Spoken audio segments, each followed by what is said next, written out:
Hello there, listening audience. This is Michael Cross here for another episode of Unlock the Door Radio, where we like to ask the questions that the mainstream media tends to overlook, or for some reason they just don't deal with a lot of stuff that's of major importance in the world today. And one of those issues we're going to discuss tonight is going to be artificial intelligence and how it applies to weaponization. In other words, weaponized drones and robots and those kinds of things. And we have a very distinguished guest tonight.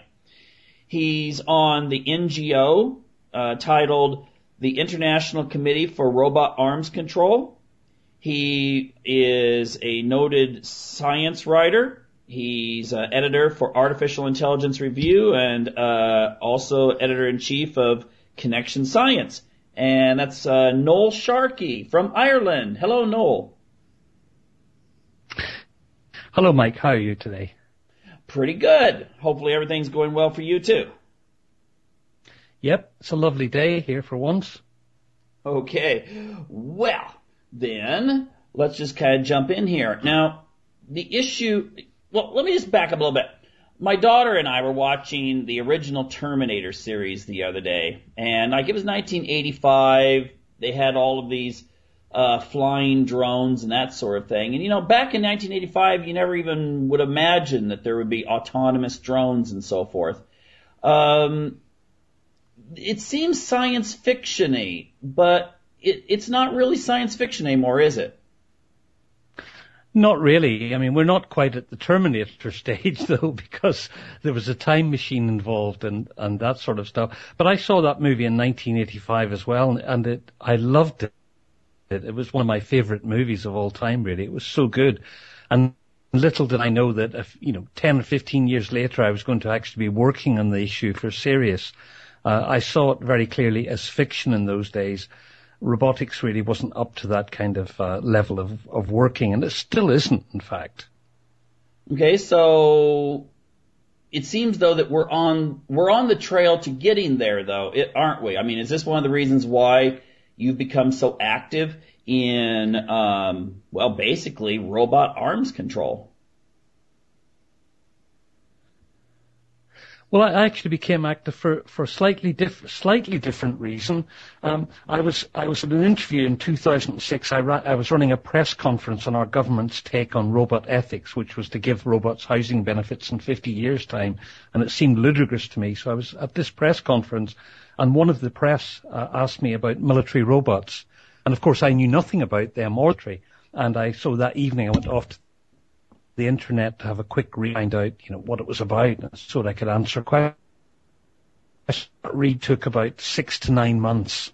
I was really shocked by what I read, because the plans that I was reading, I read all the roadmaps, thousands of pages of military roadmaps from the US, all talking about autonomous robot weapons. And it seemed to me that these guys were really living in a land of science fiction. They didn't really realize the limitations of the machines. Sure, you can build a big machine. It's not hard to build a big machine that will go out and kill people, but can it comply with international humanitarian law? That's the laws of war, Geneva Convention and all the treaties. And one of the things is the principle of distinction is the cornerstone of that. And in my view, at that time, certainly there was no robot or AI system that could distinguish between a civilian and a combatant, between a child and a combatant. I mean, it was not possible. So how the hell were these things going to work? And that really set my alarm bells ringing. And so I started thinking about it, studying the laws of war and, international humanitarian law, and have not been able to leave it since. Well, it seemed, okay, you're a professor of artificial intelligence and robotics.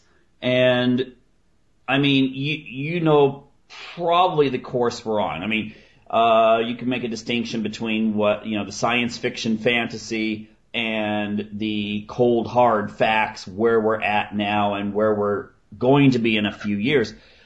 And how close do you think we are to creating drones that think for themselves, or even robots? Well, it depends on what you mean by thinks for itself. I mean, what we're very close to is robot planes or autonomous weapons systems being driven by algorithms. I mean, essentially that's what it's about. The idea of it thinking is a whole sort of intellectual issue, but certainly the idea of a machine flying along, selecting targets and killing them without any humans being involved is very clearly on the developmental plans, particularly of the US. China also have vehicles being developed, so do Israel, and so do the UK. I mean, they've already got machines. There's the X-47B, okay, that's a sort of, it looks like something Batman would fly. It's a small unmanned fighter jet, completely autonomous. It's been tested taking off and landing on US aircraft carriers, and it can also be refueled in the air. Now, I don't know about artificial intelligence. It's a pretty dumb machine, but it can do a lot of things. It can land, take off, and fly. And the idea there is to have swarms of these things, because the problem for the US is they're outgunned in the Pacific. They know that. There was a Rand Corporation report that was quite clear that the US could not win a war in the Pacific. If every bullet they had, every missile they had hit targets, they would still be so outgunned. So one of the big ideas is you have swarms of autonomous vehicles that one person can send off from 1,000 miles away from aircraft carriers, and they can swarm in and do a lot of destruction. So that's the real fear. I mean, the super intelligent AI, or that kind of smart AI, I don't know. I mean, it's some way off in the future, I think. And in the meantime, you're going to have these really dumb algorithms automated to kill people, and that's the really scary bit that we're trying to deal with at the UN at the moment. Okay, so what you're talking about when you said this swarms, I don't know if you ever saw the movie Ender's Game. No, I haven't seen that one, strangely. Okay, well, it's, you know, you just have these thousands and thousands and thousands of alien spaceship, and it's like a swarm. And is that kind of what the U.S. is looking for? Like if you go up against, I don't know, 100 Chinese fighters, then you would send up, 1,000 of these small drones that would attack those fighters? That's the sort of fantasy there is. And not just that, people are also talking about, the Center for New American Security has been talking about the idea of having rafts full of autonomous missiles. So they go out, the fighter jets come in, do all this work in swarms, and they also have these missiles. It's pretty scary stuff for a lot of reasons. Mm-hmm. Yeah, and the thing I would look at is that, in a war situation, there's kind of that idea that, well, it's part of the Geneva Conventions, although it's been ignored, I think, in every war, at least in some ways, is that you have the human element that can kind of say, okay, stop. I mean, let's say you're in a war situation and the other side has been, I mean, their capability has been destroyed. Do you have a fear that these swarms, these robots, would then just go ahead and just finish everyone off, just, clean up whatever mess was still there, rather than thinking, okay, well, I mean, even Hitler at Dunkirk, let the British soldiers evacuate instead of just mowing them down on the beach. Instead of, in those days, if you'd had robots that would have been, sent out with the mission of, vanquish this army, I don't know if that would have been the case. Well, you're hitting on a really important topic here, because there's a lot of confusion about this. Because on the one hand, one of the big reasons that's cited all the time by the militaries is that, if you have a drone as it stands now and you're fighting a sophisticated enemy, the first thing they're going to do is jam all the communications. So the idea of these autonomous things is they will still be able to complete their mission without communications. Now, on the other hand, there's a lot of talk that people will send in a swarm, but there'll be somebody watching them through the nose cameras on the machines. And then what they will do is call them back if they're doing anything dangerous. But you can't have it both ways. If it's designed to work without communications, it will work without communications. So what you're saying, you send them on a mission to do a lot of killing. And if communications are broken, you won't be able to call them back. But it gets worse, actually, because one of the big problems is, and this is another reason why, I'm not trying to scare people here. I mean, it might sound like scaremongering, but it's what's going on, is the idea that you send these things out, they have no communications, and what they're going to do is attack the enemy. But all the plans you see are built based on the idea that the enemy's arsenals will stay as they are today. They're not thinking that the enemy are also developing swarms of robot attacked vehicles. And that's one of the problems, because as a computer scientist, I can tell you, and any computer scientist will tell you, if you have two devices that have programs on them, and I don't know what's in the program, so I have no idea what their combat program is, it's going to be very secret, otherwise I'll be able to shoot them down without any trouble. If two swarms of these things meet, how can they pull the plug? Supposing China and US machines are locked in battle, destroying everything everywhere. Who's going to pull the plug first? Because everyone who pulls the plug first is going to lose. So they're going to have to let it go on. And that is really scary stuff to me anyway. Okay, so you could have a situation where it's just like some sort of massive destruction on a scale that would even be, beyond Dresden or something like that. I mean, just Oh, certainly, yes. Well, it wouldn't be as bad as a nuclear explosion, but, people aren't using those. They might use these in a different kind of way. They use them. Okay. Now, there is talk. I mean, the sort of arguments that are going on are, it is possible to use them in very limited ways. I mean, militaries throughout the world, and particularly the US, are really thinking about cost cutting all the time. So the idea is that people are saying, well, you could use them in very limited ways. We won't use them in every possible way. We'll use them in very limited ways. And for instance, one of these X-47B things could go out instead of a cruise missile. So you give a cruise missile coordinates, it flies to the coordinates and blows them to pieces, essentially.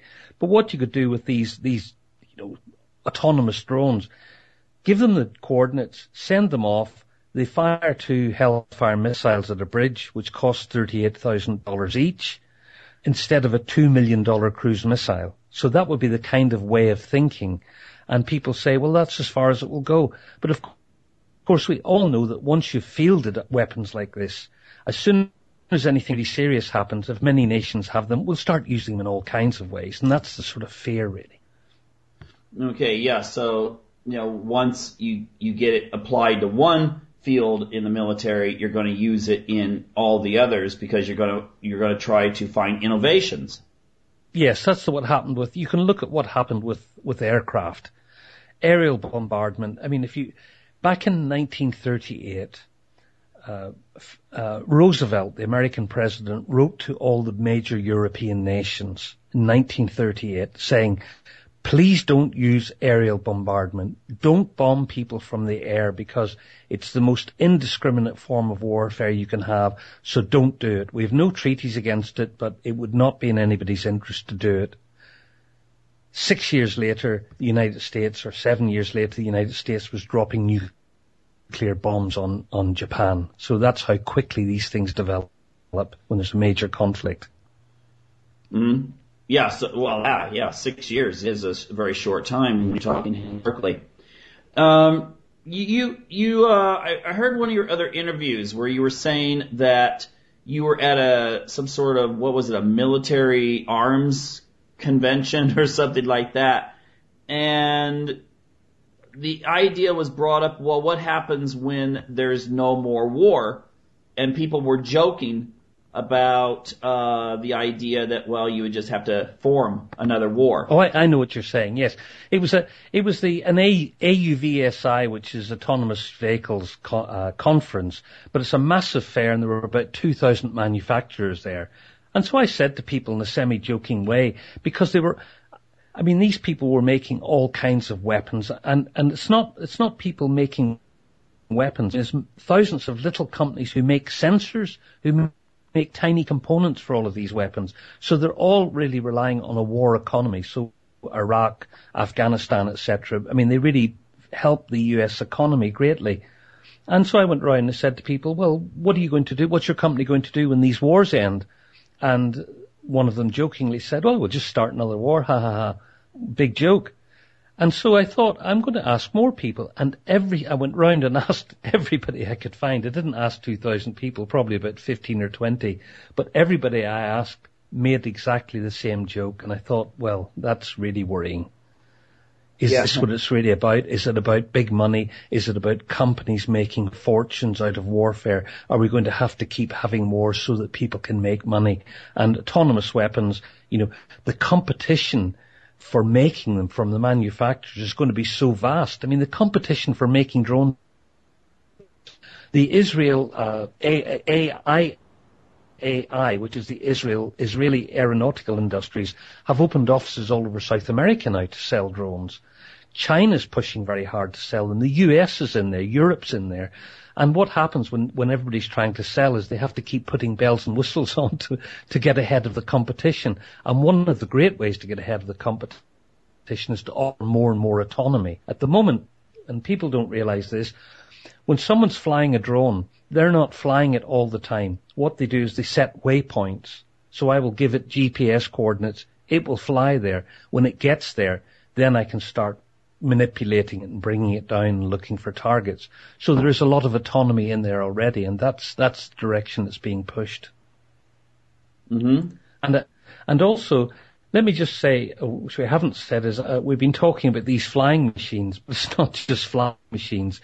The US also have the Crusher, which is a 7.5-ton sort of tank-like truck. It's fully autonomous. The DARPA, this is the Defense Advanced Project Research Agency, which is the research wing of the Pentagon, have been developing a lot of stuff. They're in phase 2 of an autonomous hunting submarine that just goes under the ocean looking for other submarines, and then it can sink them. They're already under the water, but you know what I mean, it can destroy them. They've also working on swarms of boats, so you have these, I've seen demos of them. You have a ship at sea and suddenly all these boats surround it and close in on it, and that's swarming boats. And they're talking about using those for border control and that kind of agency. Wow.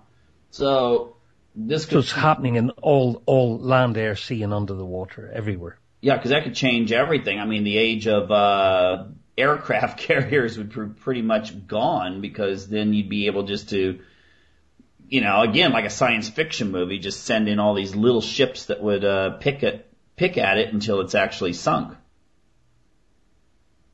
Yeah, and there's no way. I mean, we don't really know how it will change things, because, as I say, other people will have them. We're not sure what's going to happen here. I can't picture it. What's going to happen when everybody has them? I mean, China and Russia are certainly in development as well. So, as well as other countries. And I know I've heard from secret sources that there are other countries who are developing them, but I can't say anything about that. Okay. I heard something the other day. There was a presentation on C-SPAN, and yes. the Colonel John, Petkosek, talking for AP Hill. And the title was, the U.S. Army Asymmetric Warfare Training. And the thing is that he said that was really interesting was that some of the stuff they like to do is use autonomous robots in role play situations. So soldiers, they dress them up, and then, are we beyond the point of the mobile toaster oven, which is a lot of the stuff you see on YouTube if you type in DARPA? Does the military, was this just some sort of disinformation he threw out there, or misspeaking, or do we now have actual robots, not maybe as fancy as Terminator, but certainly not the ones you see sometimes on YouTube or a science show?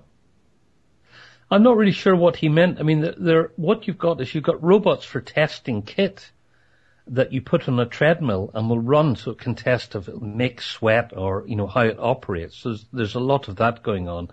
And there's the DARPA Grant Rescue Challenge, which they're trying to develop these humanoid robots, which are not very good at the moment at all. They keep falling over and stuff. I mean, they don't work very well. Google has bought most of the companies now, the good ones. But we're not really at that stage, except that since the very beginning, and you won't believe this, 1912 was the first drones. And they were called drones because what they do is they were remote control planes that the US used for target practice. So that's very similar. You send them up in the air, you fly them around, and people shoot at them. And they also had, at that time, remote control battleships. They didn't actually think of using them in warfare, but they were very good for target practice, if that's what you're thinking about. Mm-hmm. So you could have a humanoid robot that ran about with a suit on and got shot at, yes.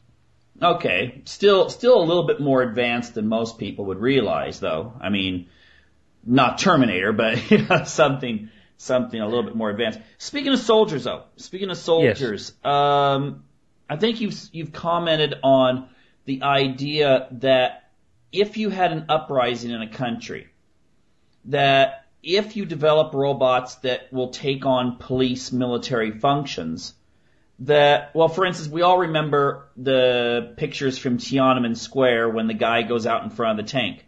Most people, forget the fact that the tank driver was trying to avoid him. He was moving around, he was trying not to hit the protester. You remember that, right?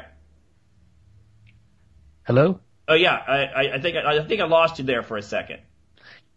I lost you completely. I didn't hear the question. Okay. So you better fire that again. Let me back up a little bit. At Tiananmen Square, when that famous scene with the protester in front of the tank, if you see the video, the tank driver is still human. I mean, he's trying to avoid the protester. He's trying to veer around him so he doesn't hit him. When you had military just after the collapse of the Soviet Union, and Yeltsin goes out and talks to the military and persuades them not to, take over the government, you had a human factor that is involved. It seems in the future, if you have autonomous or some sort of machine police or cops, they're not going to have that human factor, and they may just go ahead and do whatever they're being ordered to do at Central Command.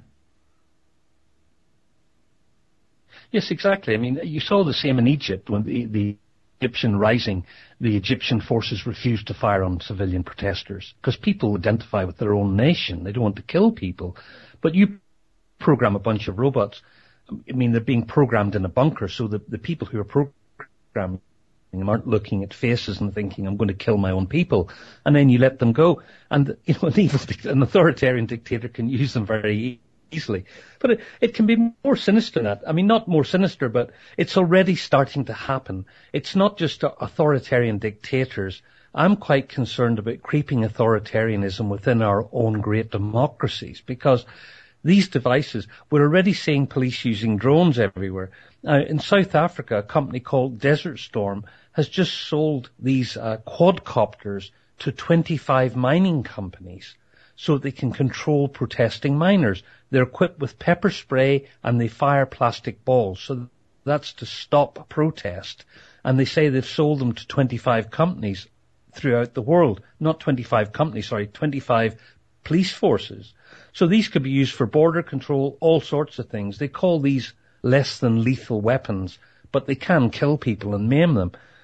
So this kind of thing is not good. And there's a company in Texas called Chaos, and they have a robot called Cupid. Again, it's a quadcopter, and it's called Cupid because it hovers over your property in Texas. If somebody enters the property, it says, get off the property. If they don't go, it fires a taser dart at them and keeps them under electric shock until the authorities or the owner comes back. And you can kill people that way. I mean, it's really bad. You can see this all on YouTube if you go and look. They've got the office intern being electrocuted there. So this kind of civil rights abuse is already beginning to happen, and that is a great worry. Because once you've equipped authorities with these, what will they do with them? I don't know. I mean, I have faith in our democracies, but you can never tell what happens in future generations. You get a new government every 4 or 5 years. What about 5 or 6 governments down the road that's being left with these things? And suddenly there's a lot of strikes or protests against the government. Would it be a temptation? Possibly. Yeah, it seems like, we don't go from stage 1 to stage 2 dictatorship. I mean, if you compare where we've gone just in the last 10 years, I mean, 10 years ago, if you'd have mentioned to people that their cell phones are being listened to by the NSA or British intelligence, they would have thought you were insane. Now it's just like, yes, yeah, exactly. I know they're listening, and people accept it. Yes. Yes, it seems to be quite acceptable. I mean, we're certainly doing it very heavily in the UK, and the government have made it very clear, and the new government, they're not going to stop it. They think this is a good thing. They don't think about how it can be abused, because laws are never specified really clearly enough, and that's one of the problems. But look, we're really trying hard to do something about this. It's not that this is just being left here and scaring people, because 2 years ago, I'm chairman of the International Committee for Robot Arms Control, and that was founded in 2009 with the simple mission of raising public awareness and getting international discussion among nations together. And we managed to get a lot of conversations going out there, talking to the military, writing a lot of articles. We're a group of academics, but we didn't manage to really get international discussion going. And then eventually, a group of NGOs came to us, Human Rights Watch primarily, and said, look, this sounds very interesting. Come and talk to us. So I went and gave a lecture to a bunch of NGOs who were celebrating the banning of anti-personnel landmines.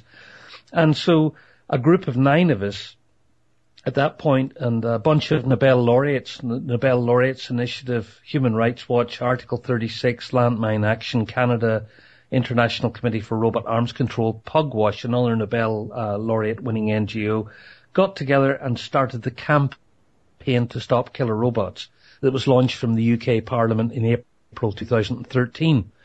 Now, 6 months later, with these guys on board, we were going to the UN now. We were lobbying people at the UN, talking to delegations, talking to ambassadors, and we managed to convince them to take this issue to this Convention for Certain Conventional Weapons. That's the CCW at the UN in Geneva. And that convention has the ability, what they're charged with, is to prohibit certain weapons that cause unnecessary suffering. So it took them 5 years to get them to listen about landmines, but it took us 6 months to get them to discuss it. They raised it. We talked about it. A lot of nations hadn't heard about this stuff and were really shocked. And the result was that we got an expert meeting in April 2014. I opened that with the debate. So we had that expert meeting then. They meet twice a year. So they meet in November again. They discuss all the issues and what are we going to do about this. And they decided they needed another expert meeting. So we just had one again this May, and they will meet in November to decide how to move forward. Now, at this point, about 7 nations have said we want an absolute ban. Many are saying we really think this is a very serious issue. We have to regulate it at the very least. We really have to think about it. So all the nations, 80 nations now have spoken up at the UN about it. And this is a very good thing. But the problem, and we will get, I'm sure we're going to get something here, whether it's going to be adequate or not, but we're going to get some sort of prohibition here. We're looking for an internationally legally binding treaty on autonomous killing machines, preventing them.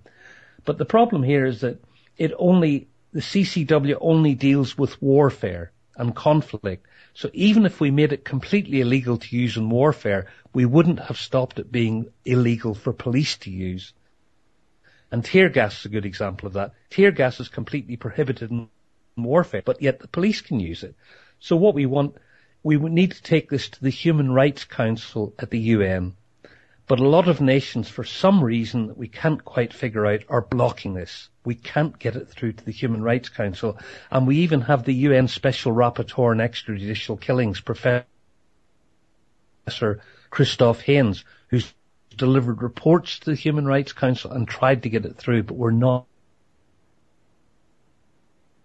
From 26 countries, and we're on a daily basis fighting really hard for this and lobbying. So you can support this, anybody. Just tell people about it. That's a good way to support it for a start.